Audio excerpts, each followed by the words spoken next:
오늘 주시는 말씀은 주보의 구절을 조금 앞당겼어요. 신약 성경 디모데전서 6장 11절과 12절입니다. 신약 성경 341쪽 디모데전서 6장 11절 12절입니다. 한 목소리로 말씀을 같이 읽겠습니다. 오직 너 하나님의 사람아, 이것들을 피하고 의와 경건과 믿음과 사랑과 인내와 온유를 따르며 믿음의 선한 싸움을 싸우라. 영생을 취하라. 이를 위하여 내가 부르심을 받았고 많은 증인 앞에서 선한 증언을 하였도다. 아멘. 우리 고유의 명절인 설, 음력설을 주님 안에서 행복하게 잘 보내셨습니까? 음력으로 새해입니다. 새해 첫 주일인데요. 1년 동안 예외자로 살아가시고 또 하나님의 많은 복을 받아 누리고 나누는 우리 교회와 우리 성도님들의 삶이 되기를 주의 이름으로 축복합니다. 우리가 살아오면서 가장 확신하는 게 무엇입니까? 우리는 성경이나 우리 가족이나 주변인들을 통해서 확신할 수 있는 것은 죽음과 내세입니다. 모든 사람은 죽습니다.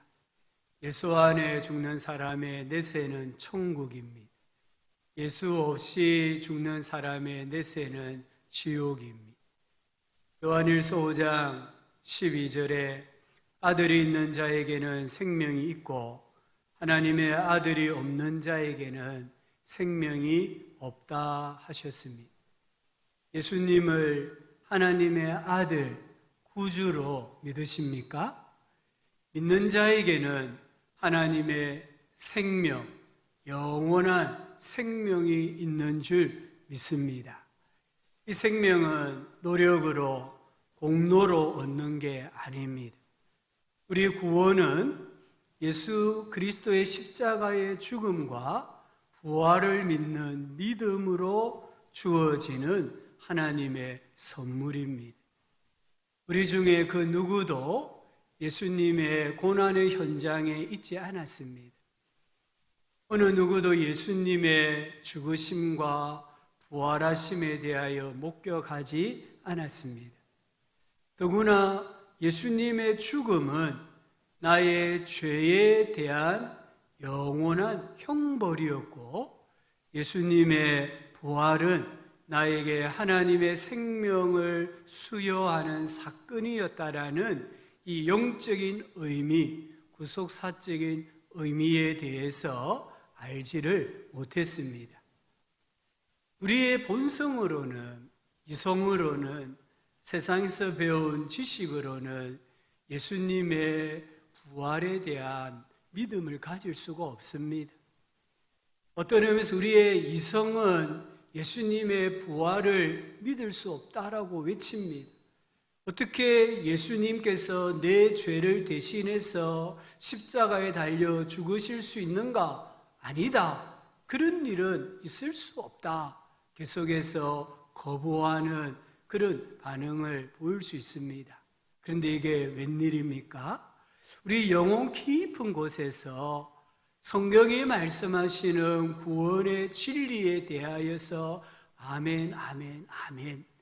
이 아멘하는 이 울림이 계속해서 울려 퍼지고 있습니다. 이게 어떻게 가능합니까? 하나님께서 우리를 너무나 사랑하셔가지고 우리에게 계시의 영을 허락하여 주셨기 때문입니다. 본성으로는, 이성으로는 절대 믿을 수 없는 진리를 하나님께서 우리 마음에 찾아오셔서 믿게 해 주시니까 우리가 믿게 되었고 고백하게 되었고 그 믿음과 고백으로 예수님을 구주로 영접하게 된 것입니다. 이것은 우리의 힘이 아닙니다. 내 노력이 아닙니다. 우리 하나님의 크신 은혜의 선물입니다. 그래서 이 구원받는 믿음은 모든 사람의 것이 아니다라고 성경이 말씀하고 있습니다. 우리는 이 믿음으로 지금 하나님을 만나기를 준비하고 있습니다. 우리 성도는 어떻게 하나님 만나기를 준비해야 되겠습니까? 오늘 사도 바울은 디모데에게 하나님의 사람아 이렇게 부릅니다. 6장 11절에 오직 너 하나님의 사람아. 바울은 디모데를 비롯해서 성도들을 하나님께 속한 사람, 하나님의 통치를 받는 사람이다라고 합니다. 빌립보서 3장 20절은 우리의 시민권은 하늘에 있다라고 합니다. 우리 성도는 세상 속에 살지만 천국 시민입니다. 우리가 이 땅 위에 어느 곳에서 어떤 환경에서 사느냐도 참 중요한 문제입니다. 더 중요한 문제는 그 환경에서 어떤 정체성을 가지고 사느냐입니다. 독수리가 참새 무리 속에서 살 수 있습니다. 그러나 자기가 독수리라는 정체성을 잃어버리면 폭우가 몰아칠 때 날 수가 없어요. 그러나 나는 독수리야. 참새 무리 속에 있지만 나는 독수리야. 이 정체성을 가지고 있으면 폭풍과 몰아칠 때 하늘을 나는 거예요. 사자가 고양이 꽈기 때문에 고양이 무리 속에서 살 수 있습니다. 그러나 나는 사자야. 이 정체성이 있으면은 강하고 담대할 때에는 사자답게 행동하는 것입니다. 우리가 비록 이 땅 위에서 살고 있지만 나는 천국 시민이다. 나는 하나님의 통치를 받는 하나님의 사람이다. 이런 의식을 항상 가지고 있어야 됩니다. 성경적인 사고로 말하고 생각하고 행동하는 훈련들을 할 때에 천국 시민으로 살아야 할 때, 시민을 나타내야 될 때에 주저함 없이 천국 시민답게 행동할 수가 있습니다. 오늘 바울이 디모데에게 하나님의 사람이 추구해야 할 영적이고 도덕적인 성품을 몇 가지 말합니다. 11절에 보니까 의와 경건과 믿음과 사랑과 인내와 온유를 따르며, 이렇게 따르다 말은 추구하다, 명령형입니다. 현재 명령형입니다. 디모데에게 지금부터 끝까지 이 의와 경건과 믿음과 사랑과 인내와 온유를 추구하라고 명령하고 있습니다. 이 중에 특별히 인내는 환경으로 인하여 참는 걸 말해요. 우리 환경이 어떠하든지 간에 내 자리를 지키는 거, 그게 인내입니다. 온유라는 것은 나를 대적하는 사람들을 향하여 오래 참는 거예요. 보복하지 않고 또 같이 대적하지 않는 그것을 가리켜서 온유다, 이렇게 표현을 하고 있습니다.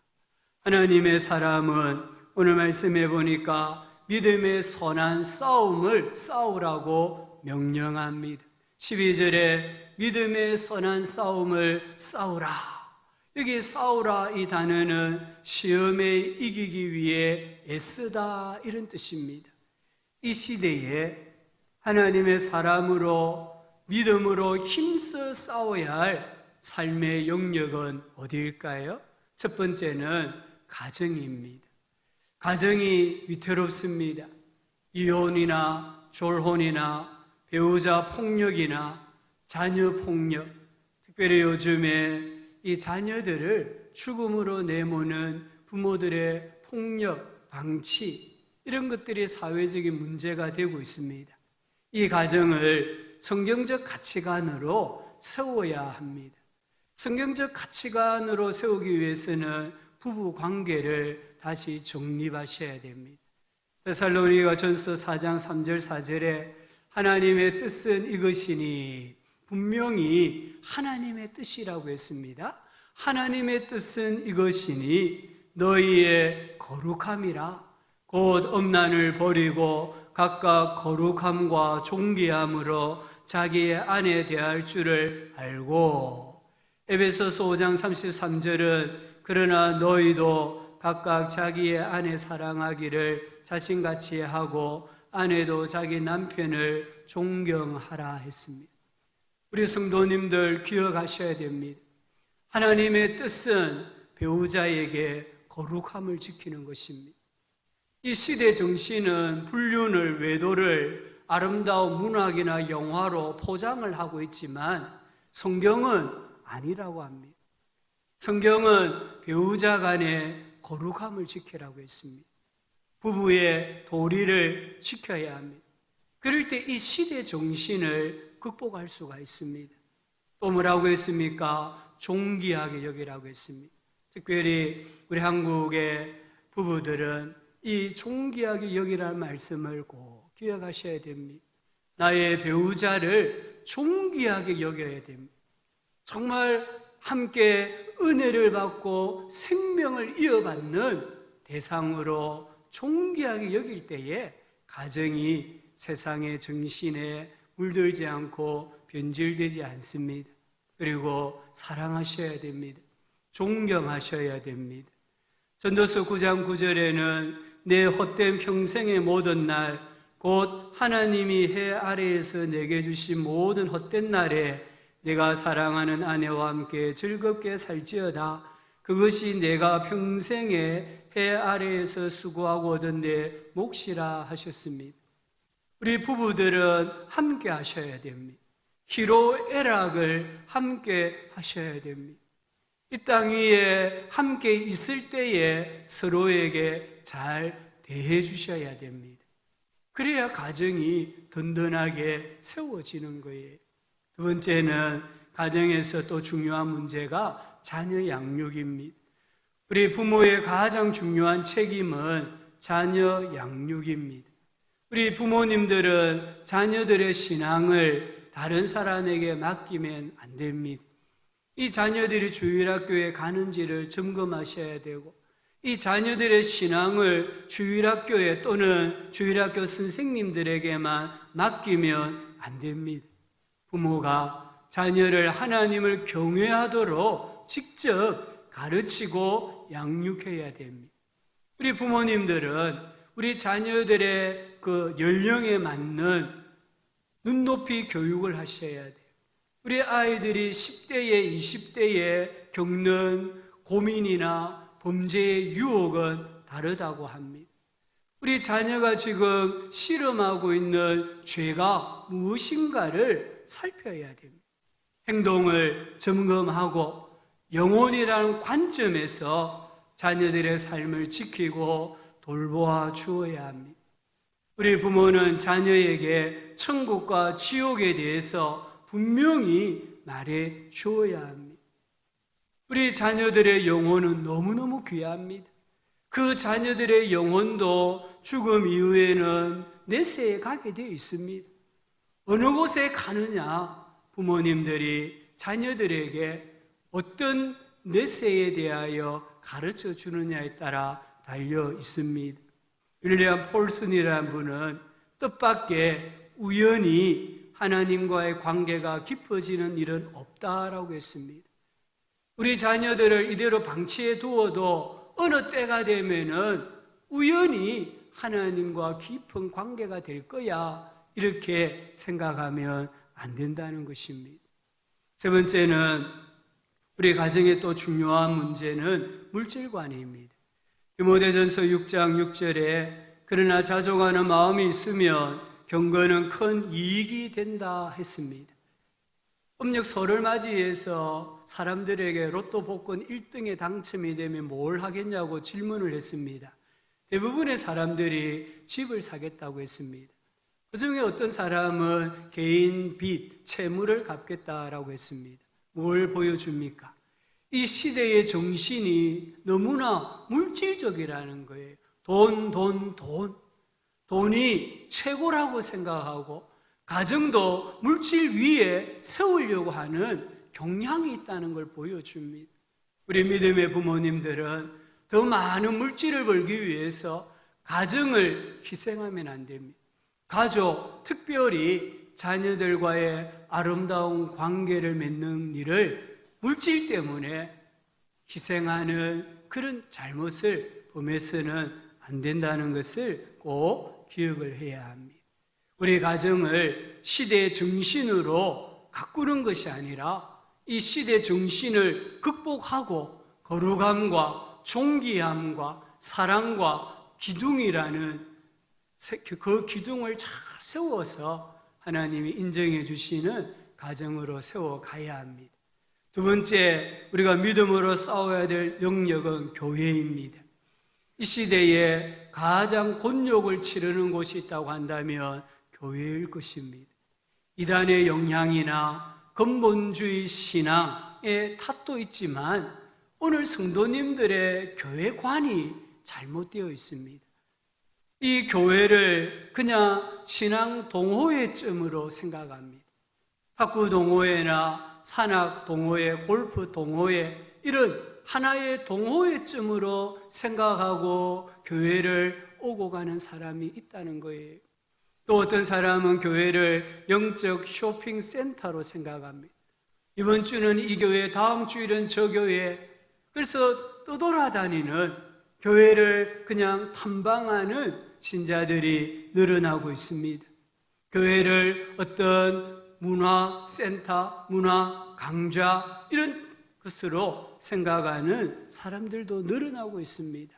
그러나 교회의 본질은 가족입니다. 에베소서 2장 19절에 그러므로 이제부터 너희는 외인도 아니요 나그네도 아니요 오직 성도들과 동일한 시민이요 하나님의 권속이라고 했습니다. 이 권속이란 말은 가정의 가족이다, 가정의 멤버다 이런 뜻이잖아요. 우리는 지금 하나님의 가정이라는 곳에 가족이라는 것을 꼭 기억을 하셔야 됩니다. 우리는 하나님을 아버지로 모신 한 가족입니다. 가족은 한 지붕 안에서 살아갑니다. 식구는 한 밥상 위에서 음식을 먹는 사람들입니다. 오늘 이 교회관이 잘못되어 있기 때문에 무교회주의자가 생기고 있습니다. 예수님은 믿지만 나는 교회는 나가지 않는다. 그래서 주일이 되어도 교회에 나가 예배하지 않는 그런 사람들이 늘어나고 있습니다. 나는 예수님은 믿지만 교회는 나가지 않는다. 소위 가나안 신자들이 점점 늘어나고 있습니다. 이렇게 생각해 봅시다. 축구 선수가 있습니다. 나는 축구 선수지만 어느 구단에도 어느 팀에도 소속되지 않을 거야. 나 혼자 경기를 하고 이기든지 패하든지 나 혼자 축구 선수로 지낼 거야. 이런 사람이 존재할 수 있습니까? 존재할 수 없습니다. 구단이 싫어도 팀이 싫어도 내가 그 팀에 소속되어 있어야 축구 선수 생활을 할 수 있는 것입니다. 코로나 바이러스로 인해서 정말 미래 세대가 우리 세대에 너무 빨리 다가와서 충격을 받고 있습니다. 그 중에 하나가 예배에 대한 소중함이 상실되고 공예배가, 현장 예배가 영상 예배로 많이 대체되고 있습니다. 우리 성도님들 호불호에 따라서 평가는 다르겠지만 제가 생각할 때는 이 영상 예배는 온전한 예배가 될 수 없어요. 우리 성도님들 중에 컴퓨터 앞이나 스마트폰을 가지고 여기에서 교회당에서 1시간 예배드리는 그 자세와 그 마음을 가지고 과연 영상으로 1시간 예배할 수 있는 분들이 계실까? 제가 생각할 때는 없다고 봐요. 왜냐하면 우리는 아무도 보지 않으면 다 죄인입니다. 아무도 보지 않으면요 자세가 흐트러집니다. 누군가가 보지 않으면 엉뚱한 생각하고 엉뚱한 행동하고 죄를 짓는 전적 타락하고 전적 부패한 죄인들입니다. 그나마 우리가 지금 여기 모여서 예배하니까 다른 성도님들 눈치를 보는 거예요. 그래서 내가 조금 더 경건하게 예배 드리려고 하고 마음과 뜻을 집중해서 하나님께 예배를 드리려고 하는 거예요. 그런데 대부분은, 아니 우리 전부는 죄인들이기 때문에 누군가가 보지 않으면은 하나님 앞에 온전한 예배를 드릴 수가 없는 것입니다. 교회를 이 시대 정신으로부터 어떻게 회복시킬 수가 있겠습니까? 우리 성경에 예수님의 재림, 강림에 대해서 가장 많이 말씀하고 강조하는 성경이 데살로니가 전서 후서입니다. 매 장마다 예수님의 재림, 강림에 대해서 말씀을 합니다. 이 가운데 바울이 데살로니가 교회 성도님들에게 교회를 시대의 정신으로부터 바른 교회로 회복시키기 위해서 성도들이 가져야 할 관계에 대하여 말씀을 합니다. 첫 번째는 목회자와의 관계입니다. 거기 데살로니가전서 5장 12절 13절에 형제들아 우리가 너희에게 고하노니 너희 가운데서 수고하고 주 안에서 너희를 다스리며 권하는 자들을 너희가 알고 그들의 역사로 말미암아 사랑 안에서 가장 귀히 여기며 했습니다. 지금 사도 바울이 아주 부드러운 어조로 성도들에게 말씀합니다. 너희를 위하여 수고하고 다스리고 권하는 자, 이 교회 지도자를 그들의 가치를 인정하고 존경하라고 합니다. 여기 알고 이 단어의 영어 성경을 보면은 존경하답니다. 또한 사랑 안에서 할 수 있는 최고의 대우로 존중하라고 바울이 권면합니다. 종말이 되면은 그렇게 하지 않는다는 것이죠. 교회 성도들이 목회자와의 관계를 이렇게 아름답게 맺어가지 않기 때문에 바울이 특별히 권면하는 것입니다. 두 번째는 성도와의 관계입니다. 5장 13절에 보니까 너희끼리 화목하라 합니다. 이것은 명령입니다. 목회자에 대한 관계는 부드러운 의조로 말했지만 너희끼리 화목하라 이 말씀은 명령형입니다. 화목은 교회의 하나됨을 유지하는 기둥입니다. 이 기둥이 무너지면 교회는 영적 힘을 잃어버립니다. 세상에서 외면을 당합니다. 교회는 전국 8도에서 모인 사람들이 모인 공동체잖아요. 예수 신앙이라는 공통 분모를 빼면은 같은 점은 하나도 없는 곳입니다. 우리는 가족이지만 전부 입양합니다. 출신, 개성, 믿음의 성숙도, 영성의 깊이 다 다릅니다. 그러나 주님의 교회는 그 다름으로 인해서 분열하고 대립하는 곳이 아니라 연합하고 힘을 발휘하는 공동체입니다. 왜냐하면 교회의 머리가 예수님이시고 성도들은 몸인 교회의 지체이기 때문입니다. 또한 성경에는 우리 모두와의 관계를 말씀합니다. 로마서 12장 10절부터 13절을 보면 형제를 사랑하여 서로 우애하고 존경하기를 서로 먼저 하며 부지런하여 게으르지 말고 열심을 품고 주를 섬기라. 소망 중에 즐거워하며 환난 중에 참으며 기도에 항상 힘쓰며 성도들의 쓸 것을 공급하며 손 대접하기를 힘쓰라. 서로 우애해라. 서로 존경해라. 근데 어떻게 해요? 서로 먼저 우애하고 서로 먼저 존경하고 서로 먼저 섬기고 서로 먼저 기도해주고 이렇게 교회 안에 목사와 성도님들 또 성도와 목회자의 관계가 회복이 되면 이 교회는 시대의 정신을 극복하고 주어진 사명을 감당할 수 있습니다. 우리 모두 기억합시다. 하나님의 가족을 사랑하는 것이 하나님을 사랑하는 것입니다. 하나님의 가족을 사랑하는 것이 자기 자신을 사랑하는 것입니다. 세 번째는 직장입니다. 우리 가운데 많은 분들이 회사에 가서 일을 하십니다. 어떻게 일해야 될까요? 에베소서 6장 5절부터 7절에 보니까 종들아 두려워하고 떨며 성실한 마음으로 육체의 상전에게 순종하기를 그리스도께 하듯 하라.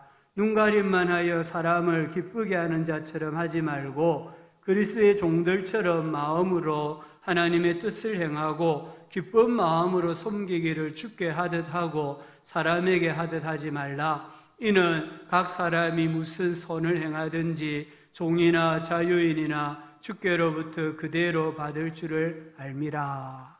종들아, 여기 종은 그리스도인 종을 말합니다. 신자인데 종이고 노예인 자입니다. 육체의 상전은 불신자입니다. 이 신자인 종이 불신자인 육체의 상전을 섬기는데 어떻게 섬겨야 되느냐? 주님을 섬기듯 섬기라고 합니다. 하나님의 뜻을 행하듯이 섬기라고 합니다. 기쁜 마음으로 섬기라고 합니다. 왜 그렇습니까? 내가 육체의 상전을 섬긴 대로 하나님께로부터 칭찬과 상급을 받는다라고 말씀하고 있습니다. 우리 성도님들이 회사에 가서 일을 하실 때에 인간 사장을 섬긴다, 인간 상사를 섬긴다가 아니라 주님을 섬긴다, 이런 마음을 가지고 일을 하셔야 돼요. 그럴 때에 하나님께로부터 칭찬과 상급을 받습니다. 우리 성도님들 중에 회사를 경영하는 분들이 계십니까? 한 명이라도 직원을 두고 사업을 하는 분들이 계십니까? 꼭 기억하셔야 됩니다. 에베소서 6장 9절에 상전들아 너희도 그들에게 이와 같이 하고 위협을 거치라. 이는 그들과 너희의 상전이 하늘에 계시고 나의 상전이 위에 있다는 겁니다. 내가 최고의 상전이 아니라 내 위에 또 다른 상전 하나님이 계신다는 것을 기억하고 회사를 경영하고 직원들을 대우하라, 이렇게 말씀을 하고 있습니다. 우리 성도님들이 하시는 일 중에 신령한 일이 있고 덜 신령한 일이 있다? 아닙니다. 우리가 하는 모든 일은 주님을 위한 일이고 주님을 위한 모든 일은 전부 다 신령한 일이라는 것을 꼭 기억해야 합니다. 요셉의 이야기가 성경에 나오잖아요. 저는 요셉의 10대, 20대, 30대 노년의 삶을 읽으면서 참 요셉은 신앙이라고 생각합니다. 요셉이 보디발 집에 종으로 팔려갔을 때 어땠을까요? 나는 신앙인 요셉입니다, 이렇게 말했을 거예요. 옥에 갇혔을 때도 나는 신앙인 요셉입니다. 바로가 그를 호출했을 때도 나는 신앙인 요셉입니다. 자기 신앙인이라는 것을 먼저 나타냈을 거예요. 나는 종입니다, 나는 죄수입니다가 아니라 나는 신앙인 종입니다, 나는 신앙인 죄수입니다, 이렇게 고백했을 거예요. 그래서 하나님께서 그와 함께 하셨고 그에게 범사에 형통하게 하셨고 요셉이 가서 섬기는 곳마다 집이든 감옥이든 국가든 거기에 하나님이 복을 주셨다라고 성경이 말씀하고 있지 않습니까? 다니엘이 어떻게 10대에 바벨론의 포로로 끌려가서 80대까지 바벨론 제국과 메데와 바사, 페르시아 제국에 이르기까지 고위 공무원 생활을 할 수 있었습니까? 다니엘은 나는 신앙인 다니엘입니다, 자기의 신앙인이라는 것을 직장에서 분명하게 고백했기 때문이라고 생각을 합니다. 이런 책이 있습니다. 현대인을 위한 기능의학 건강관리 20주제.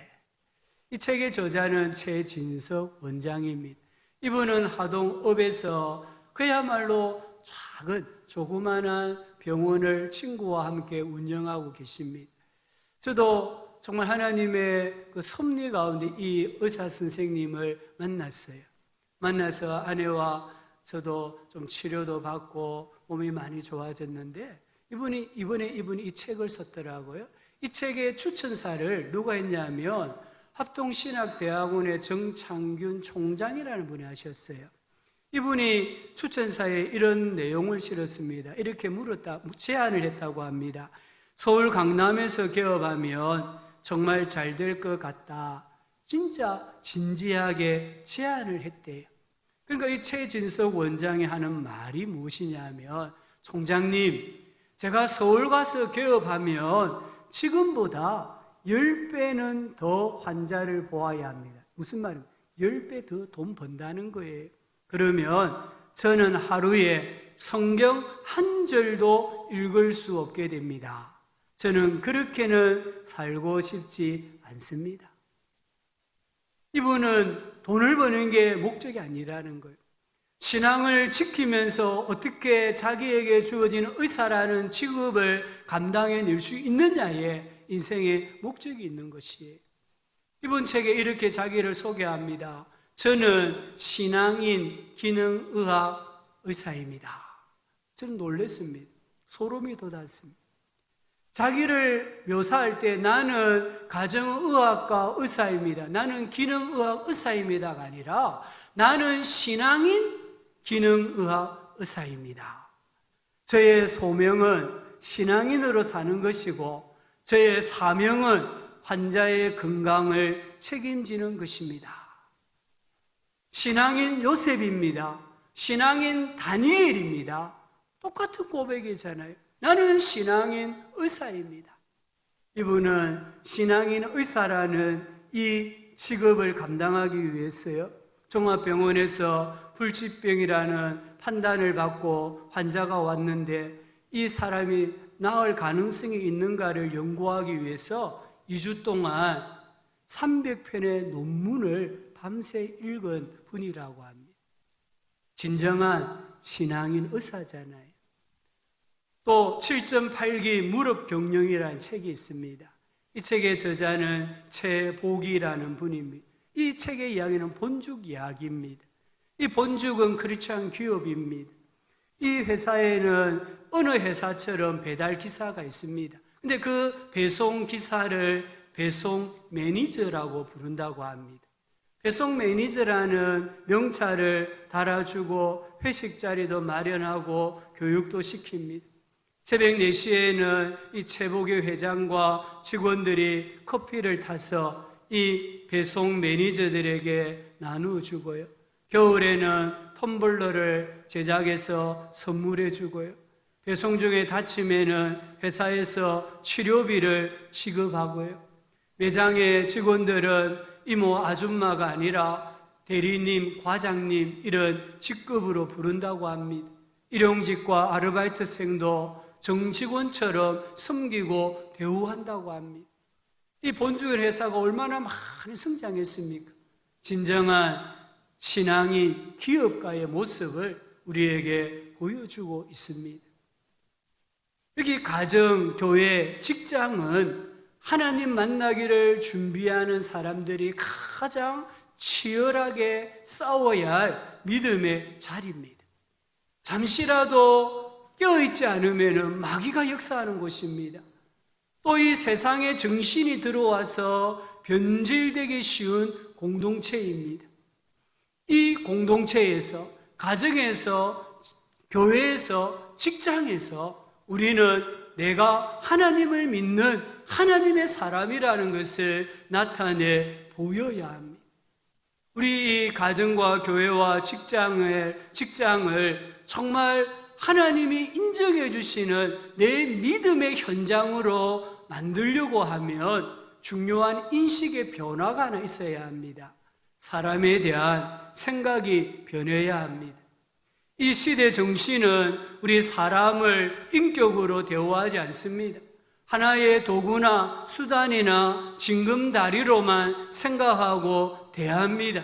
그러나 성경은 아니다라고 말씀합니다. 고린도후서 1장 14절에 우리 주 예수의 날에는 너희가 우리의 자랑이 되고 우리가 너희의 자랑이 되는 그것이라. 데살로니가전서 2장 19절 20절은 우리의 소망이나 기쁨이나 자랑의 면류관이 무엇이냐? 그가 강림하실 때 우리 주 예수 앞에 너희가 아니냐? 너희는 우리의 영광이요 기쁨이니라. 아멘. 성경은 분명히 말씀합니다. 우리의 가족, 우리의 성도, 우리 직장의 상사나 이웃이 나의 자랑입니다. 나의 소망입니다. 나의 기쁨이고 영광이고 멸류관이라고 합니다. 어디에서요? 하나님 나라에서. 하나님 나라에 가면은 나의 멸류관이 우리 가족입니다. 우리 성도들입니다. 우리 직장의 동료고 상사고 이웃이라고 분명히 말씀합니다. 그래서 예수님께서도 내 이웃을 내 자신같이 사랑하라라고 말씀하신 겁니다. C.S. 루이스라는 분이요, 이런 말을 했습니다. 복된 성찬 다음으로 이웃이야말로 당신이 오감으로 접하는 가장 거룩한 대상이다. 우리의 이웃은 성찬 다음으로 거룩한 대상이라는 것입니다. 이웃이 그리스도인이라면 거의 성찬만큼이나 거룩하다. 그 사람 안에도 그리스도께서 참으로 숨어 계신다라고 했습니다. 우리의 이웃이, 가장 가까운 이웃이 누구예요? 배우자잖아요. 가족이잖아요. 그리고 우리 성도님들이고 우리가 늘 만나는 직장의 동료고 이웃이잖아요. 이런 사람들을 가리켜서 뭐라고 말합니까? 성찬 다음으로 거룩한 대상이라는 겁니다. 신자라고 하면 성찬만큼이나 거룩한 대상이라는 것입니다. 왜냐하면 그 사람 안에 예수 그리스도께서 숨어 계시기 때문입니다. 우리가 이 사실을 안다고 한다면 우리의 가족을 어떻게 대하실 수 있겠습니까? 우리 성도들을 어떻게 대하실 수 있겠습니까? 직장에서 내가 어떤 자세를 가지고 일을 하고 동료와 상사를 대하실 수가 있겠습니까? 한번 우리 앞뒤자로 인사합시다. 당신이 천국에서 나의 멸류관입니다. 한번 더 인사합시다. 당신이 천국에서 나의 자랑입니다. 아멘. 이 땅에서의 삶은요, 영적 성장뿐만 아니라 천국에서의 삶에도 직접적인 영향을 미칩니다. 천국에서의 삶은 이 땅 위에서의 삶이 결정합니다. 그래서 우리는 잘 준비를 해야 합니다. 미국의 위대한 복음 전도자 무디가 죽었을 때에 뉴욕 타임즈에 무디가 마지막 한 말을 기사화했습니다. 땅이 물러가고 하늘이 열리는 것이 보인다. 하나님이 나를 부르신다. 무디는 이 말을 하고 천국에 갔습니다. 사도 바울은 이렇게 고백했습니다. 나는 선한 싸움을 싸우고 나의 달려갈 길을 마치고 믿음을 지켰다 했습니다. 우리 예수님께서는 다 이루었다 이 말씀하시고 운명하셨습니다. 우리도 언젠가는 하나님을 대면해야 합니다. 그날이 언제일까요? 분명한 것은 그날이 너무 가까이 있다는 것입니다. 예기치 않은 시간에 그날이 온다는 것입니다. 그날에 무디처럼 바울처럼 예수님처럼 고백하기 위해서 우리의 가정, 교회, 직장이라는 삶의 무대에서 이 시대 정신을 극복하고 믿음의 선한 싸움을 계속해서 싸워나가는 하나님의 사람이 되실 수 있기를 예수님의 이름으로 축복합니다. 하나님 아버지, 우리에게 가정을 주시고 교회를 주시고 직장을 주신 것 감사합니다. 이곳에서 하나님의 사람으로 믿음의 선한 싸움하게 해주시고 천국에서 하나님께로부터 받을 칭찬과 상급이 많아지게 하여 주시옵소서. 예수님의 이름으로 기도합니다. 아멘.